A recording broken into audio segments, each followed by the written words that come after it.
This is the Praktica PL Nova 1. If you're a kid who wanted to get into photography in the 1960s, 1970s, you'd probably start off with a Praktica or a Zenith. This particular model was produced in 1967. The PL stands for Pentagon Loading System, and that's probably the most interesting part of this camera. To load the camera, all you need to do is insert your film into this end, pull it across till you see the mark, which should be on this side, here, there, the green mark here, and then simply wind the camera forward twice with the back closed, and you're ready to go. The shutter is a cloth blind focal plane shutter, which is very familiar to those who were brought up in the era. Let's look at the controls from the top, starting at the left. We have the film rewind button. When you want to rewind the film, you depress this button here, wind out the lever here, and just rewind the film back into the cassette. The rest of the information on this dial doesn't actually do anything, it's just a reminder. So by moving these dials around, you can remind yourself that you've put an ASA film in of a certain speed and the number of shots on the film. ASA, American Standards Association, is equivalent to ISO now, the International Standards Organization.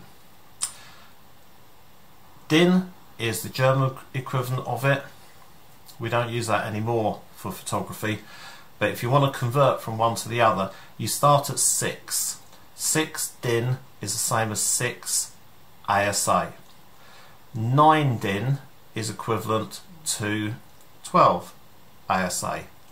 12 DIN is equivalent to 25 ASA. So the DINs go forward in 3s and the ISOs more or less double. There's no accessory shoe on this camera. The shutter speed runs from 1/500th of a second down to 1 second plus B, and the flash sync. If you have a bulb flash, you plug it in to this socket. If you have an electronic flash, you plug it into this socket. Again, the icons on this wind-on dial are simply as reminders to you of what film you've put in. The film counter counts how many shots you've taken. If I turn the camera around to the front, the most noticeable thing about Prakticas is the shutter release being on the front of the camera. This one, you'll notice, has a little dot on the camera release. If I turn this round, it locks the shutter release, so I can't accidentally take a photograph when it's on. It's also got a threaded socket here for a cable release, which is very useful when the camera is on a tripod. If I turn the camera upside down, you can see the tripod mount here, which is a standard 1/4 inch. Here is the logo of the company, and the one with the Q here stands for quality first. Bit of a joke, quality really wasn't their thing.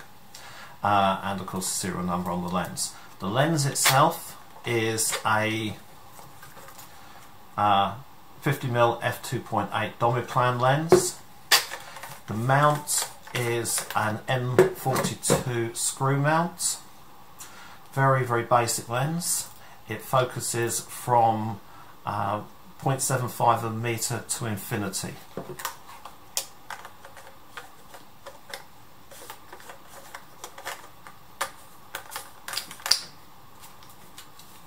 There's no exposure meter on this camera, so you'd have to buy something like a Leningrad exposure meter, or maybe if you had the money, a Western.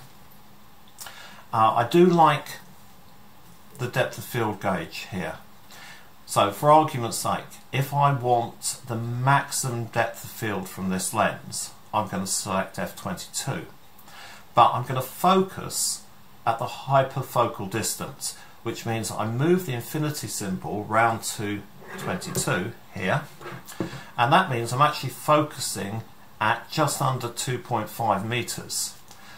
The depth of field coming this way means that everything from about 1.2 meters to infinity will be in focus. Given the films of the day, that would mean a fairly long exposure, and these cameras were not particularly reliable at the low speeds. You'll notice that some of them are in a sort of orangey gold colour and others are white. The orangey gold colour ones are the longer exposures, and they're that colour to warn you to use a tripod. However, back in the late 1960s, many people would have got into photography with a camera like this. Is it very good?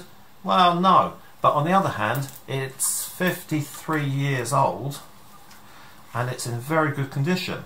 And that's not because it's had particularly light use necessarily, they just weren't made to last. So, the Praktica PL Nova 1.